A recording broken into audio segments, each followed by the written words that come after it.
Who do you think is the least popular Pokemon? It's Trumbeak. It's been Trumbeak for the past year. At least according to Bulbapedia, the free Pokemon encyclopedia, which has a dedicated article for each Pokemon in existence. Some Pokemon's pages receive far less traffic than others, however, so one could feasibly conclude that the 60 least visited articles on Bulbapedia represent the least popular Pokemon by this one specific metric. I've used this criterion to beat White and White 2, and now it's time to jump into the third dimension with the third entry of the least popular Mon series. I'm gonna try to beat a hardcore Nuzlocke of Pokemon Y using only the least popular Pokemon. In this challenge, if any of my pokes faint, they'll be considered dead forever. And I can only use Mons from Bulbapedia's least visited articles in major battles. The rest of the rules are on screen and in the description. Now join me as I dive back into Kalos for the first time in forever. Yeah, I didn't buy Legend ZA. In fact, it's been almost an entire decade since I last visited Kalos. Obviously, I did research for this challenge, but I haven't sat down and gone through a full playthrough of Pokemon Y since at least 2016. Yet, I still felt a warm sense of nostalgia returning to this region, running through the shortest route in franchise history, meeting the Kalos posse, and picking my starter. Only Frogadier and Quilladin are eligible for this challenge, and specifically only those two. Like, it wouldn't make sense to bring Froakie or Greninja into gym battles, rival battles, and Team Flare admin battles when only Frogadier made the list.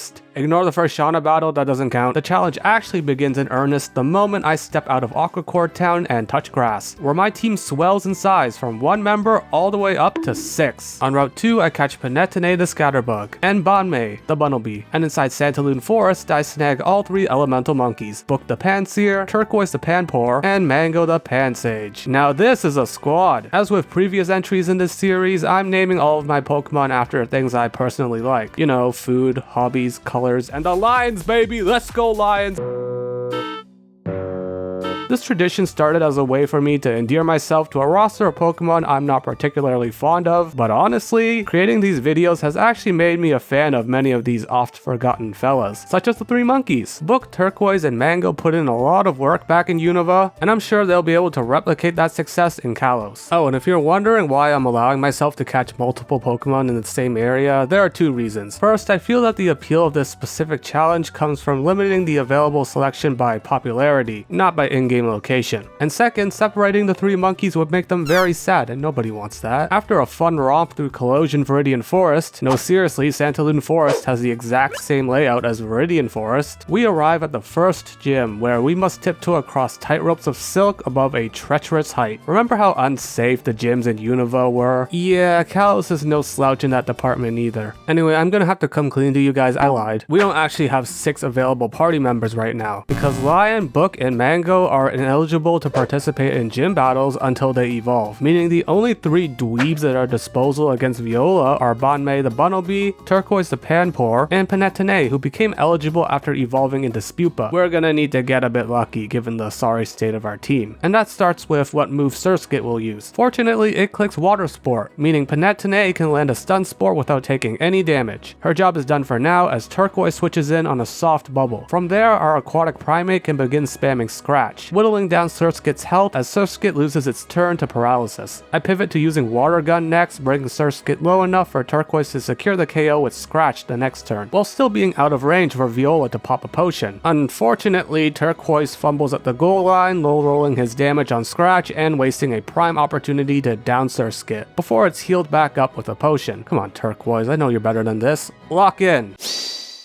That's what I'm talking about. Turquoise brings Surskit back down to 25% HP, and after tanking a quick attack, he can land a second critical hit to finally knock out Surskit for good. But that was just a mini-boss we defeated. The head honcho Vivillon is up to bat. I switched to Panetone as Vivillon uses Harden, which feels insulting since Panetone does not have Harden. Spupa learns it at level 1 in Gen 6 and doesn't get access to the move upon evolving from Scatterbug. To add injury to insult, Vivillon traps us with Infestation the following turn, slowly whittling down Panetone's HP. She does manage to land a Stun Spore, but our cake-like cocoon is basically trapped now. She can protect and fire off all the weak tackles she wants against the +1 defense Vivillon, but her health will keep dropping lower and lower until Sorry, Panetone, but your death was a necessary sacrifice to get Banmei onto the field safely. To begin the competitive slap fest. She lands 1, 2, 3, 4, 5 hits a double slap, cutting Vivillon's HP in half while it suffers from paralysis. Banmei follows that up with a literal double slap, and Vivillon remains paralyzed. Our rabbit misses double slap on the following turn though, putting into question how one could miss an attack on a foe that's stationary due to being paralyzed. Fortunately, Vivillon just opts for a tackle, which hits like wet tissue paper. Banmei's fourth spin on the double slap roulette yields 3 hits of damage that bring our foe into the red. Vivillon, meanwhile, finally remembers that it has a pretty good move in Infestation, but it's too little too late. Viola doesn't have any remaining healing potions on hand, meaning Banmei can ditch the slaps and just tackle her foe for the win and the first gym badge. We may have lost a party member, but we gained something far more valuable in return. Knowledge, experience, insight, and this sweet new outdoors cap I bought to celebrate the win. It's time for the lengthy, arduous stretch of Kalos spanning from Santaloon to Silage. Why is the gap between badges 1 and 2 so long? Oh, by the way, I'm still allowed to use ineligible evolutionary stages in regular trainer battles per my rules. I need to get EXP for these guys somehow, right Mango?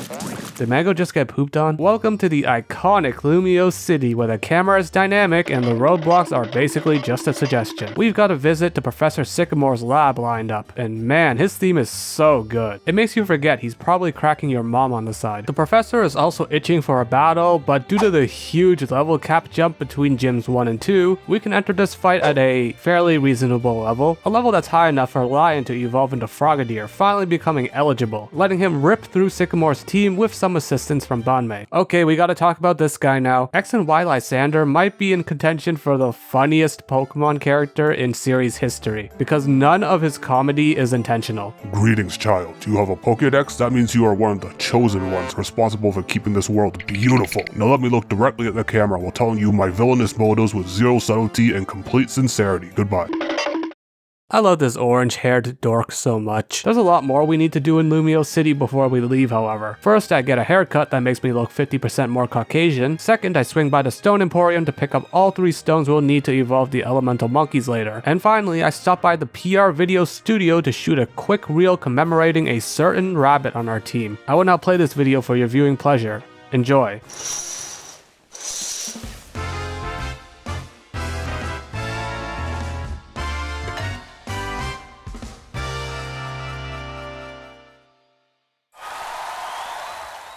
Out of the 60 Pokemon on Bulbapedia's least visited pages list, less than half are available in Pokemon Y version. So when I say Minun is one of the most valuable encounters in this run, I'm being dead serious. Look me in the eyes, you can tell, right? Scribblenut the Minun can prove his worth immediately by dunking all over Tierno. He'll fit right into our team of misfits as the only true electric type we have access to. Anyway, here's half a dozen new encounters. Given how long this stretch of the game is, it should come as no surprise that the large swath of the available encounters are located within these bounds. That includes Lavender the Spritzy journaling the Illumise Pokemon Mystery Dungeon, aka PMD the Whismer, and Venipede, who's ineligible until she evolves into Whirlipede. I had a Whirlipede in my Unova runs named Food, God rest her soul, that I named in a tongue-in-cheek manner, so to honor her legacy, our new poisonous centipede shall bear a similar name. We had our food, and now we have our drink. No relations to any organizations or individuals by the same name. I'm just a stone's throw away from Ambret Town now, with a few optional trainers in the way that I still end up fighting because I want the EXP. They're nothing that our reliable team can't handle. See? Not knowing that Axew had Dragon Rage on hand, I queued up Takedown, so despite living with 5 HP from the attack, Banmei still ends up taking her own life from the recoil. That's unfortunate. Rest in peace, Banmei. Thanks for clutching up the first gym, and I'm sorry you never got to evolve into your glorious final form. The vacancy in our team will be filled by PMD, who has evolved into Loudred to become eligible, just in time for us to head through the tech demo cave. I appreciate what Game Freak was trying out here, but I am very glad that they never went with this style of cave again. It's just so cramped, man, and the mandatory encounters are just really annoying. This cave also marks the first appearance of Team Flare, but none of these flamboyantly dressed fiends are a match for our squad. Our sights are set on the final stretch of this winding path to Silage, where bounties and luxurious treasures await inside the rocks. Basketball the Dwebble, obtained with our newfound access to Rock Smash. Back in Unova, she was the crux of late game sweeps, and she'll be ready to reprise that role again once she evolves into Crustle. For now though, she's ineligible as a Dwebble, so into the PC she goes. This is usually the part of the video where I insert some sort of humorous call to action to subscribe or whatever, but I want to be sincere for a second. I started this channel in 2025 expecting nothing. In fact, my very first vid didn't even receive its first view until 3 days after it was uploaded. But the support I've received has been amazing and awe-inspiring, and I truly appreciate every one of you for taking the time out of your day to watch my silly little videos and support my silly little channel. So thank you. And I've decided to dedicate my next encounter to all of you, the subscribers, with a Pokemon that I think embodies every single one of you to a T. The marathon is over, everyone. We finally arrived at Silage City. But more importantly, all of our elemental monkeys have hit level 22 and gained access to good stab moves, meaning it's finally time to evolve them. Turquoise evolves into Simipour, Book becomes Simisear, and Mango turns into Simisage. Mango takes advantage of her newfound eligibility by absolutely mopping the floor with the second gym leader, Grant. She one-shots Amoro with Seed Bomb, and against Tyrant, a crit is enough to take it down to the red. A strong Rock Tomb, a Speed Drop, and a Hyper Potion are not enough to deter Mango's momentum either, as the plant primate with the Pompadour claims what's rightfully ours: the win, the second gym badge, and this pristine view of the gym's waterfall. To commemorate our grass-type success, I acquire a new green jacket before racing off to our next stop, Geosenge Town. Corina challenges us to a quick scuffle, but gets packed up by Book in the blink of an eye, allowing us to head east of town to pick up several key encounters, including All Dressed, the Staravia, and... Wait a minute. It's you! How are you still alive? I thought you died back in the White 1 challenge. Well, whatever the case, I'm happy to welcome you back. The money. Now I can finally put all these money puns I've stockpiled to use. And hey, the White 1 gang's all back together. But we're not done seeing familiar faces just yet, because inside Reflection Cave, we can also snag World Peace de Solosis, who will see use very soon. Quick side note, Reflection Cave is really weird. It is aesthetically pleasing, and the trainers having a line of sight due to the mirrors is a really neat feature, but this whole cave feels kinda cramped. Does anyone else feel like Kalos should have had more wide open cave designs to accommodate the roller skates? Also, you can't use the item finder in this place, which I'm sure you could spin as some sort of radio wave 5G conspiracy if you tried hard enough. Beyond the cave is Shalor City, which has sublime music, and the Tower of Mastery, which has roller skates enabled inside, probably because Corina would fall deathly ill if she couldn't roller skate everywhere she goes. The first of many battles against Serena also takes place here, but I'm gonna be completely honest, there was not a single battle against Serena in this entire playthrough that was interesting enough to go into detail on. This first fight could have been done in my sleep, and every other battle against her will end up being basketball clicking Shell Smash and dribbling Serena's head. So every time I'm forced to fight her for the remainder of this run, I'm just gonna slap a stretched pic of the money on screen and play his theme. Cool? Cool. Hey, remember when I said World Peace would be useful later? Well, she can evolve into Duosion right at the level cap, becoming eligible just in time for us to grind across the rail and take on Corina. It's the money who leads off, however, because he has inner focus as his ability, allowing him to ignore the fake out flinch and flatten Mindfu with a single black belt boosted Storm Throw. In comes Hawlucha, which the money can't solve. But you know who can? World Peace the Duosion, who can shrug off Hawlucha's flying press thanks to her held Eviolite, aka one of the most important held items for this run. In past challenges, World Peace would show up right at the Elite Four with the sole purpose of giving Marshall a swirly, and although the power level is significantly lower at the moment, the sentiment is identical. Flying Press knocks WP down to exactly half health, while she responds with a nasty side shock to bring Hawlucha to its knees. Corina pops Hyper Potion 1 of 2, but World Peace keeps up the pressure, necessitating Hyper Potion 2 of 2. But World Peace again fires off a brutally powerful side shock that manages to crit, downing Hawlucha in a single blow. Machoke is the lone remaining threat, but it just squints its eyes menacingly before getting its brains scrambled by World Peace, capturing us gym badge number 3. Great job, World Peace, and you too, the money. That's right, who's a good bipedal humanoid martial arts creature? It's you. After purchasing some green cargo pants and receiving our welfare Mega Lucario that I obviously won't be using, Serena runs up to me, gives me HM Surf, states that it was destiny for us to meet, then runs off. That's called motherfucking bars! Route 12 has a lot of mandatory trainers for some reason, including the infamous Tauros Fur Sniffer, but it's also home to another crucial held item, the Leftovers. Whoever ends up wielding this item, make sure you hold onto it really tightly and don't drop it because... Aw, dang it, go away, this food isn't yours! Welcome to Comarine, the city where Bay and Butt are bound. The music is exquisite, the obtainable items are very useful, and the city being split in half by a monorail is a neat little gimmick. Also, shout out to this guy who has the easiest job in the world, standing in front of the door leading to the monorail and telling you to talk to someone else. Do not tell the monorail company that this guy's entire value could be replicated by a simple turnstile. Anyway, the level cap has risen enough that basketball can finally evolve into Crustle, making her eligible to sweep the second battle against Serena.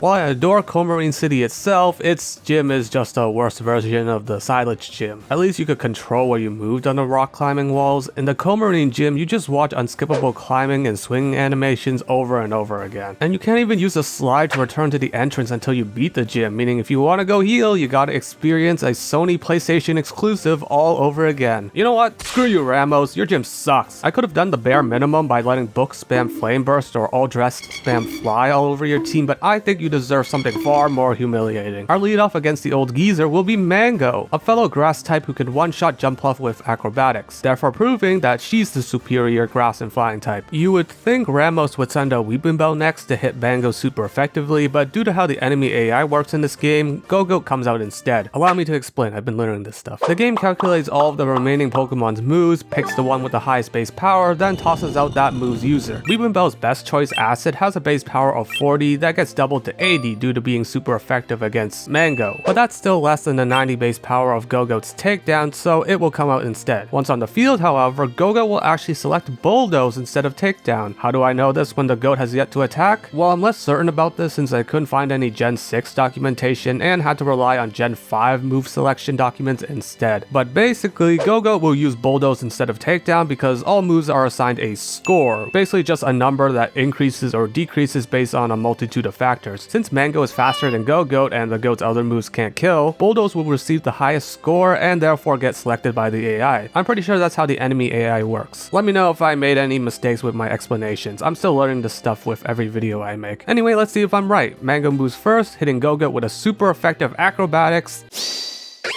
that totally obliterates Go-Goat, rendering my entire move selection analysis redundant. Thanks, Mango. That just leaves the aforementioned Weepinbell. Remember when I said I was gonna humiliate Ramos?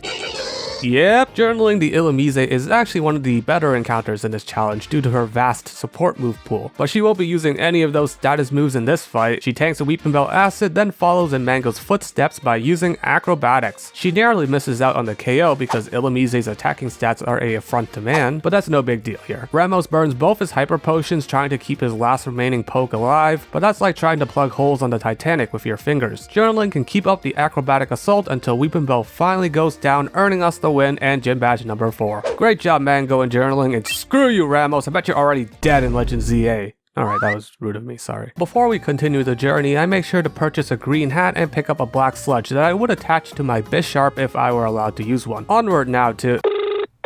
Greetings, child. I heard that you now wield Mega Evolution. I am thinking of a word that starts with G and rhymes with homicide. I implore that you consider it. Goodbye. Okay, thanks, Lysander. Onward now to the power plant. The desert surrounding it is pretty neat, although the wild encounters are fairly annoying.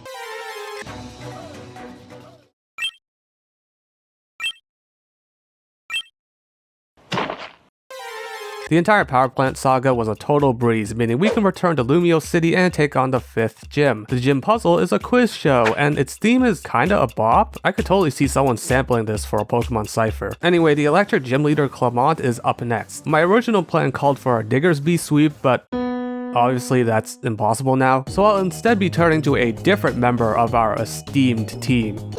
That one. Scribblenaught the Minun opens with Charm, significantly weakening Emolga's incoming Aerial Ace, whose damage is almost entirely healed off by our held leftovers. Scribblenaught further demonstrates his deep support move pool by using Encore, locking Emolga into its weak attack. From there, Scribblenaught can keep spamming Charm, dropping Emolga's attack by 6 whole stages before it finally breaks free from Encore, only to make the worst decision possible by going for Quick Attack, allowing Scribblenaught to lock it into a move that Basketball can resist. Our Stony Crustacean doesn't have access to Shell Shell Smash yet, but she's still powerful enough to knock Emolga out of the sky with a single Rock Slide. That lets Magneton take the field, but it wastes its turn setting up electric terrain instead of going for a super effective Mirror Shot. This allows Basketball's soft sand boosted Bulldoze to bring it down to 1 HP due to Magneton's sturdy ability. Clement begins spamming Hyper Potions to delay the inevitable, but Basketball keeps on bulldozing her foe right back to 1 HP until eventually collecting the KO. That just leaves Heliolisk, who connects with a strong Grass Knot since Basketball is a thick-bodied woman. B-Ball's Bulldoze shaves off 75% of Heliolisk's HP and electric terrain ends, but we unfortunately can't keep Basketball out any longer since she's still in KO range, and is just slow enough that Heliolisk still outruns her even at -1 speed. So I switched to Mango on a crit Thunderbolt that takes her to just above half health. However, Mango can outspeed and unleash a Seed Bomb on the following turn, knocking out Heliolisk and earning us the win. Another job well done, but I gotta give props to Scribblenaught for setting the table for this victory. Here you go, little guy, enjoy this sweet treat. Now then, let's move on to— Dude, I literally just fed you, why are you still hungry? Whatever, now we can move on to— Greetings, child. I am a descendant of the old king of Kalos. There are two groups of people in this world, the beautiful ones and the ones who make me very angry. 3,000 years ago, the king nearly wiped out the entire region's population, but I think he had a point. Here's a cool rock. Now if you excuse me, I need to visit Geosenge and do tricks on the ultimate weapon. Goodbye. Yeah, Sycamore, passionate is definitely the word I'd use to describe Lysander. Before I leave Lumio City though, I'd like to continue the tradition of adding to my wardrobe after every gym victory. Unfortunately, I can't shop at the lavish boutique couture until I become more stylish, which means it's time for— Lumio City features an exclusive progression system called Style, which is basically just raising a number by completing various tasks throughout the city. The higher your style, the more cool things you can access within Lumios, such as the aforementioned boutique. So the first stop on my quest to obtain style, is Restaurant Lana, a double battle facility where you have to end each battle by an exact number of turns. Since this area was intended for much earlier in the game, I can breeze past it without issue. Restaurant Laya, meanwhile, has just as funny a name, but higher levels that match our own, and it contains triple battles instead. The enemies here also have more tools to ruin your exact turn count, but Scribblenaught had Encore to halt these shenanigans. This was a legitimately fun spin on the usual battle formula, and I also learned about the existence of the shift mechanic in triple battles, which tells you how much I've engaged with triple battles in my entire life. Please ignore Mango nearly dying to a Zangoose' crit X scissor. For my third stop on this side quest, I headed to Hotel Richisme, where I worked a variety of odd jobs such as bed making and room service. I'm not sure how these tasks are supposed to contribute to making me appear more stylish. Now, recovering a limited edition Bryson Man figure from the ground, that makes total sense. And finally, to elevate my style into the stratosphere, I visited the Lumios press and asked Alexa for directions. No, seriously, this one-time event is one of the highest style yielding tasks. And that, ladies and gentlemen, is enough style to enter the boutique. All you gotta do to gain notoriety in Lumios is to contribute to the economy, clean wet stains off beds, and be seen in public with attractive women. Oh, and be the guy who found the limited edition Bryson Man figure. That might be the most important one. Anyway, now that I have access to the most stylish shop in all of Lumios, I can add an $80,000 pair of loafers to my collection. That's a lot to drop on a pair of shoes, but I've got the money to make such a purchase seem like chump change. Not right now, man, knock it off. Next up is Route 14, the spooky route, featuring swamps, hex maniacs, the worst scary story known to man, another battle against Serena. Okay, you can do the thing now. Thank you. And last but not least, Carnivine. Naturally, such a tentaculous creature deserves a fine nickname, and I have just a thing in mind. My favorite thing to get at sushi places, Karage. Welcome to the fantastical Lavere City, which boasts Fade Charm and a gym situated under a massive tree. I feel right at home at this mushroomy escape. And the inside of the gym is a giant dollhouse, which is an equally marvelous presence. Now, you may be looking at our current team and wondering how in the world these goofballs are gonna stand a chance against Valerie's fairy types. The answer is simple. You're gonna do it. Yeah, you. Or more specifically, the manifestation of all you subscribers. Subby the Binnacle was already eligible for use, but evolving into Barbarical boosted his power to a level that'll actually provide value. In this case, he'll be tasked with sweeping Valerie's fairies, first by collecting attack boosts against Mawile using Power Up Punch, then by poison jabbing the rest of her team. This battle will be the perfect launchpad for a subscriber's reign of terror. Once he's able to relearn Shell Smash in Dendamil Town, he'll form one half of a dynamic duo with Basketball to obliterate the entirety of Kalos' mid to late game. They'll be known as the Shell Smash siblings, and their story begins right here, right now. with tragedy. I'm not mad that I lost Barbaracle before even reaching the gym leader. That sort of stuff happens in a Nuzlocke. I'm not even mad that Slurpuff had Energy Ball, since it learns the move naturally at level 36. I'm mad because the enemy Slurpuff originally intended for Energy Ball to hit Book, the Fire-type Simisear. That was intentional. Slurpuff made that very clear after knocking up Slurpuff made that very clear after knocking out Subscriber by trying the same shtick against Book a second time. This stupid little cake basically tossed up a shot from outer space and somehow swished it, and that infuriates me. But that doesn't change the fact that Subby the Barbaracle is dead, meaning I'll need to whip up a new strategy for Valerie. Ugh, who can I even turn to now? Hey, wait a minute. Book could cook here. His Flame Burst can one-shot Valerie's lead Mawile, and he can drop Mr. Mime to half health. Although Mime sets up a light screen to diminish the power of our special moves, that's actually great for us, because it means Book's weakened Flame Burst can bring Mr. Mime low enough to be KO'd next turn, but not low enough for Valerie to pop a Hyper Potion. After Mime low rolls its psychic damage, Book can claim his second KO of the battle with a strong bite. Unfortunately, Book's not doing much of anything else to Sylveon in his current state, but you know who can? Yeah, remember Drink the Venipede? She's become eligible after evolving into Whirlipede, and although the wheel-shaped cocoon is almost entirely unremarkable, she can do one thing well: match up against Valerie's Sylveon. After tagging a soft Swift thanks to Eviolite, the real MVP of this run, Drink can respond with a powerful poison jab that not only takes her foe below half, but also inflicts poison on Sylveon, and also inflicts infatuation on Drink due to Sylveon's cute charm ability. It doesn't help that Sylveon hits back hard with Dazzling Gleam either, meaning Drink's gonna need to lock in, ignore infatuation, and put this battle to rest. And she does, putting Sylveon into its grave, netting us the 6th gym badge. Who even needs a grotesque barnacle creature when you have a Whirlipede on your team? Anyway, thanks for your contributions, Drink. Back into the forever box you go. A whole lot of nothing happens at the Pokeball factory besides us receiving the Master Ball. And a Big Nugget, which is more useful for my consumerism. That means I can make myself more green. I can also enter Route 15, my favorite route in Kalos. It has everything. Beautiful leaves, creepy ruins, the Lost Hotel, and not just the best route theme in Kalos, but one of the best in the entire series. This gorgeous expanse is also home to our next two encounters, Foongus and Watchog, both of whom represent an issue with my encounter criteria, at least in Pokemon Y. Most of the best eligible options in this game are front-loaded into the first two gym splits, while many of the mid to late game encounters are unremarkable at best. Like, I love you gambling the Foongus, but there is no way in hell you're seeing any use. As for Watchog, well, my last Patrat in Watchog got chewed up and spit up by ferocious dogs, so being useless in this run might actually be a blessing in disguise. Congratulations, Fire Sauce, you won't be meeting the same fate as your predecessors because you've been benched. Anyway, that leads us to... Greetings, child. I have learned how Mega Evolution works. It reminds me of eugenics. Goodbye.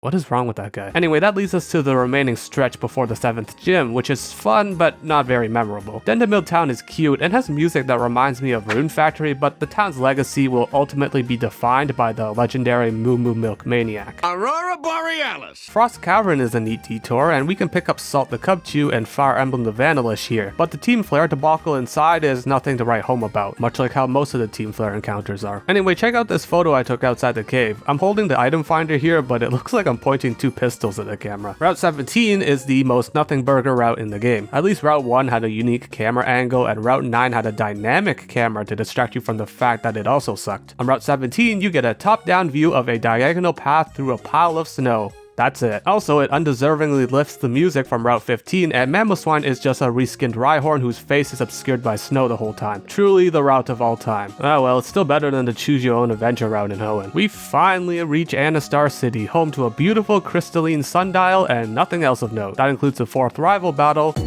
and the 7th gym. No, not this one, dude. You didn't even do anything against Olympia. It was Basketball who swept through Olympia's entire team, even with Reflect Up. Though one half of the Shell Smash siblings has passed away, the other has continued to carry the torch magnificently. Greetings, world. I have come to make an announcement. I have decided to commit genocide. Goodbye.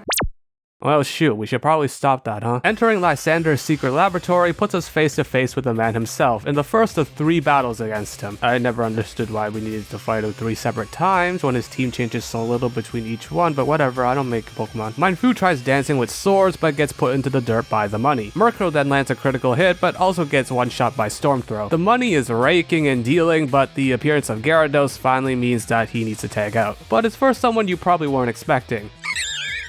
Yep, All Dressed as Staravia has mostly kept to the background in this run, aiding us in off-screen trainer battles and flying us across Kalos. But All Dressed is about to make his major battle debut in a big way. Thanks to his Intimidate ability and his held Eviolite, All Dressed can switch effortlessly into Gyarados' Aqua Tail, then tag out for Scribblenut, who can survive Aqua Tail due to Gyarados being at -1 attack. He outspeeds and shocks the beast with a single 4 times effective Thunderbolt the following turn, then lets Turquoise mop up Lysander's Pyroar with ease, and the win. I'm gonna be totally honest, before I did research for this challenge, I had completely forgotten the Lysander Lads portion of this game even existed. Does anyone else feel the same way about Pokemon X and Y? Like they've memory hold significant portions of the game? Because if I had a nickel every time I went, oh yeah, that exists while playing through this game again, I'd have a lot of money. Oh hey, there you are. I've been meaning to ask, how did you come back from the dead? Did you make a deal with the devil or something? You don't know?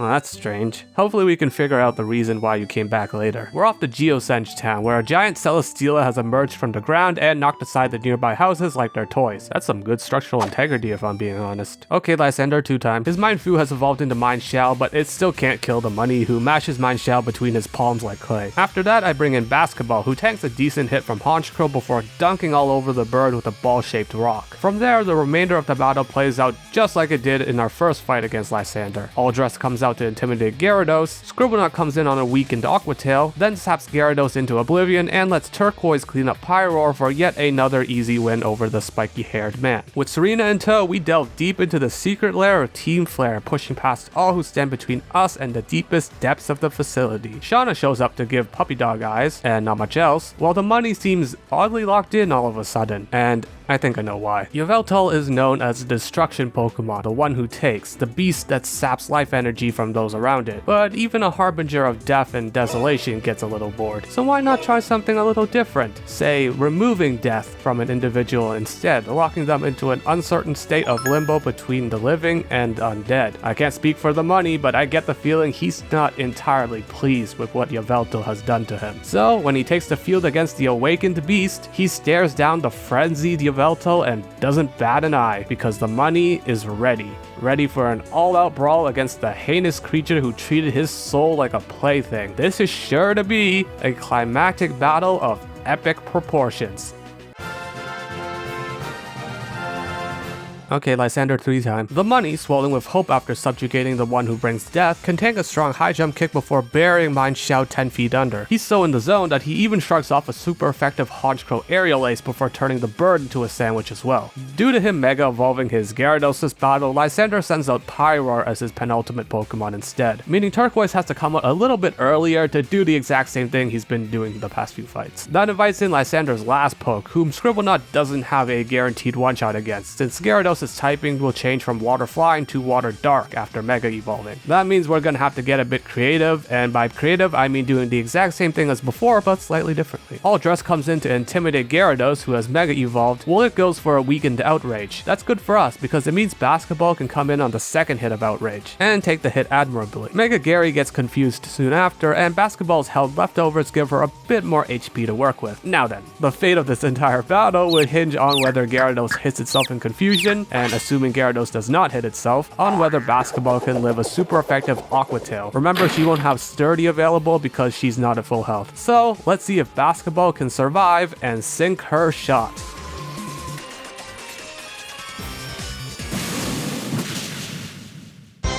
Basketball hangs on with 20 HP remaining, getting off a Shell Smash that allows her to outrun and outmuscle Gyarados the following turn, with a decisive X-Scissor. The Lysander Gauntlet has been completed, and it is supremely funny that the leader of Team Flare used the last of the ultimate weapon's power to shoot himself under a pile of rubble. Rest in pepperoni, spiky-haired man, you gave me many a laugh. With world peace successfully maintained, not you, go away. We can celebrate our win by adding a bit more black to my outfit and adding Raptor the Heat Heatmore to my ever-expanding bench. I almost missed Heatmore entirely though, since I found her in a horde encounter with a group of Durant who nearly knocked her out themselves. Anyway, after a pretty uneventful Sycamore fight at Coraway Town, where his response to enabling a genocidal maniac could basically be summed up as oopsie daisies, I am subjected to a series of battles against 3 members of the Kalos posse, which also goes uneventfully. A pretty fitting microcosm of Shauna, Tierno, and Trevor as a whole. They really did walk, so the Area Zero gang and Team MZ could run. With the 3 Stooges in the rearview mirror, I can pull up to the 8th and final gym in Snowbell City. I didn't remember a thing about this place from my playthrough 10 years ago, but honestly, visiting it now, Snowbell might be my favorite city in Kalos. The whole place feels as if you took the vibe of a cozy winter cabin and spread it across an entire city. And nowhere is that more evident than in the fantastic interior design. We do have to make a quick pit stop to the Pokemon Village, which isn't even in the top 5 of best villages in Pokemon history, but the detour was warranted because it allowed me to pick up my last 2 encounters. The first is Gothorita, whom I originally intended to name after my favorite character from Uma Musume, but her name is 18 characters long, so I had to settle for a compromise. The second and actual final encounter for this challenge is Anime the Alomomola, whom I fished up with a Super Rod in Shalor City. I could have gotten her way earlier, but I forgot to do so until now. The 8th gym itself is a spectacle and a half, and it reminds me of a Mario Galaxy level. I'm also pretty sure it's the only ice-type gym in series history that doesn't have a sliding ice puzzle, and thank goodness for that. I have a deep-seated distaste for them ever since I got lost in Ice Cave for 2 hours when I was in grade school. It is hilarious how Wolfric, before even beginning his gym battle, straight up tells you that you're probably gonna dumpster him,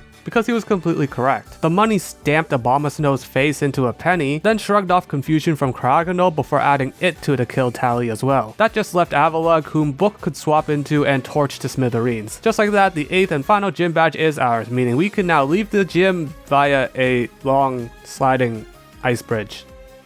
You tricked me! I commemorate my final gym badge by completing my fit before setting off for the final stop on our journey, the Pokemon League. Before that, we have to trek through Victory Road though, and sorry guys, I don't really like this iteration of Victory Road, especially after how varied yet cohesive Univa's Victory Road was. The BW2 Victory Road in particular, that was probably my favorite one in the whole series. Meanwhile, Kalos' iteration of the final dungeon just feels all over the place. They were tossing everything at the wall here, just hoping something would stick. Multiple interior areas, multiple exterior areas, walled off areas necessitating rock smash, one final rival battle, strength puzzles, jumping puzzles that barely qualify as puzzles, Pokemon dive bombing you from the sky. Oh god, the dive bombing.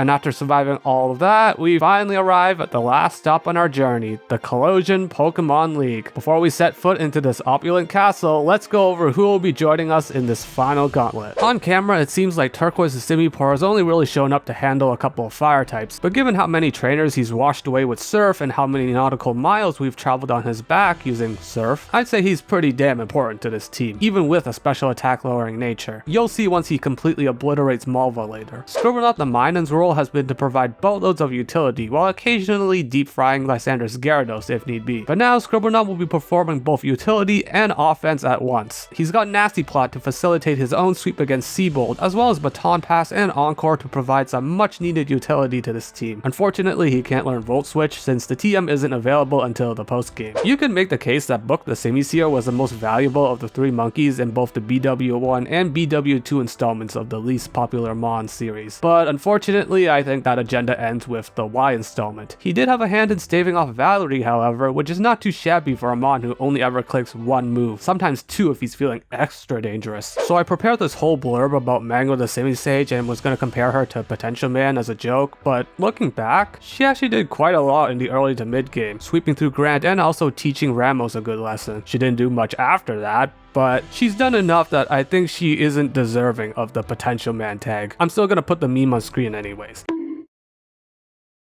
He's strong, he's reliable, he's born again, it's the money. He wasn't as dominant this run as his BW1 self, but he has the excuse of being in limbo between life and death. Plus, he's still pretty damn reliable, having contributed to several gyms and Lysander battles. He's set to continue riding his legend in the Elite Four against Wickstrom. And finally, we have Basketball the Crustle, the lone remaining half of the Shell Smash siblings. Any major battle that was skipped over in this video was likely due to Basketball sweeping through the opposition as emphatically as a prime LeBron slam dunk. B-Ball's name will be called again when we face off against Drasna and Diantha. And that's the squad of 6 we'll be rolling into the Elite Four with. The same 6 we've been rolling with for a while. What can I say? The cream of the least popular crop will naturally rise to the top. First up in the Elite Four is Malva, and I have to say I love the presentation of Kalos' Elite Four. From the castle exterior to the regal interior design, to how absurdly excessive each Elite Four member's chambers are. Like, I don't think you needed 2 giant columns of fire to tell me you specialized in fire types, Malva, but you go, girl. Unfortunately, Kalos' Elite Four is also ridiculously easy. Malva is a prime example of this, as Turquoise can outspeed and one-shot every member of her team except Talonflame, who does land a strong Brave Bird, but just ends up like it does in Pokemon Unite, dying right after, as Turquoise completes an effortless sweep. Seabolt, the water-type specialist, is even more straightforward, as Scribblenaught the Minun can set up one nasty plot, laugh in the face of Clawwitzer's Water Pulse, then mow down Seabolt's entire team. Of all the pleasant surprises I've had in this run, the contributions that Minun have made throughout might top them all. Okay, time to take things a bit more seriously. We don't have a cut and dry sweep prepared for Wickstrom, but that's fine because he walks down the stairs to greet you before your battle, and such chivalry makes me inclined to not humiliate him with a sweep. Book opens the battle by frying Klefki with Flamethrower, bringing in Probopass, and in turn, a certain specimen of currency. The money tanks Probopass's power gem easy peasy, then unleashes a Storm Throw that can't KO due to Sturdy. Big Nose launches a soft flash cannon before Wickstrom resorts to spamming full restores. So much for a fair and honest duel. The money invalidates the healing by repeatedly dropping Probopass back to 1 HP until Wickstrom eventually gives up and just lets Probopass bite the dust. In comes Aegislash, who bashes into the money with a strong Iron Head, but he doesn't flinch, meaning the money can respond with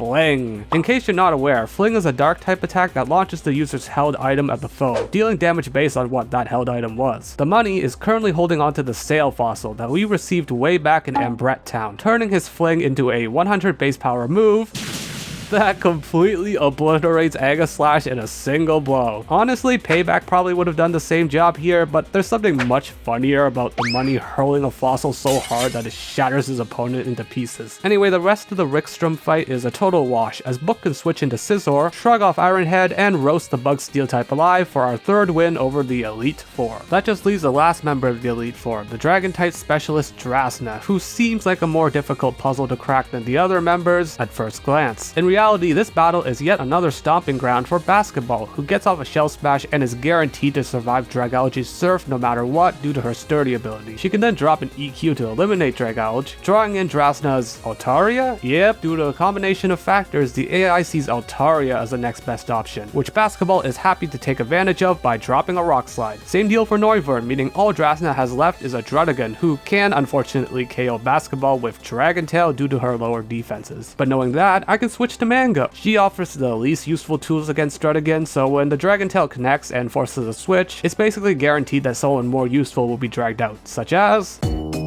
the money can't KO Druddigon, but he does leave a significant wound before eating a Dragon Tail and getting booted off the battlefield too. For Basketball again? Alright. She no longer has a defense drop from Shell Smash she had earlier, meaning Basketball can stay out on the field and fire off one last X-Scissor for the W. That's all 4 Elite Four members handled. A bit of a shame how easy they were overall, especially since their battle theme was such a banger. All that remains now is one final obstacle, the last thing standing between us and the end of this long, winding challenge, the Pokemon League champion Diantha. Let's see if this group of forgotten Pokemon can add the title of Collision League champion to their trophy case. I've replaced X-Scissor in Basketball's moveset with Shadow Claw, and you'll see why in a minute. Hawlucha kicks off the final battle with Flying Press, dealing about a fourth of Basketball's HP. Meanwhile, she rips off a Shell Smash, boosting her attacking stats and speed while dropping her defenses. Her held leftovers heals a fraction of the damage taken earlier, but unfortunately Basketball needs to get off a second Shell Smash so that she has enough firepower. This puts her in a dicey position, but Hawlucha just goes for Swords Dance, opening the door for our sweep. Using Shadow Claw and Earthquake, Basketball the Crustle can annihilate every member of Diantha's team. Hawlucha, Tyrantrum, Goodra, Aurorus, Gourgeist, none of them can halt Basketball's runaway momentum. Gardevoir is the last Pokemon standing, and although Basketball could easily claim a 6th and final kill here, there's someone else I think who should take the final shot. But that individual needs a safe entryway into the battle, which means someone else has to take the brunt of Mega Gardevoir's brutal Moonblast. That ends up being Mango, who hangs on with just enough HP to bombard Mega Guard with Seed Bomb before going down herself. myself. Sorry, Mango, the only way I could get a certain someone onto the field safely is if someone else sacrificed themselves. Don't worry though, Mango ends up recovering from her death in time for the parade later. The stage is now set for a certain individual to take the field, and do I even need to say who it is? Diantha pops a full restore, giving the money the opportunity to put this battle away. With eyes brimming with life and a poison barb tucked between his fists, the money launches one last poison jab, ripping apart Mega Gardevoir in a single blow and securing us ultimate victory. We have officially beaten a hardcore Nuzlocke of Pokemon Y using only the least popular Pokemon. Haha, I knew you guys could do it! That's 2 regions now we've conquered. Why don't we go to Alolan next and destroy that region too, eh? Oh, even though like most of you guys aren't actually available in Alolan, we'll find a way,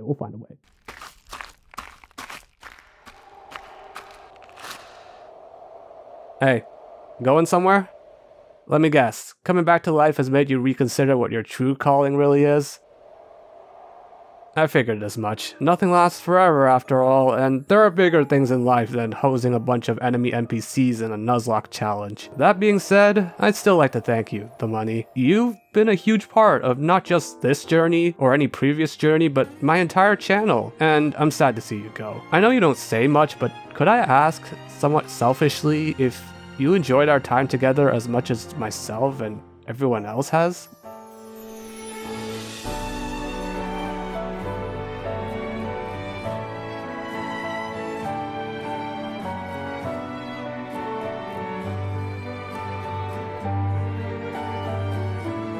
Yep. Wait, before you go, will we ever hear from you again? If so, when? And where? And how?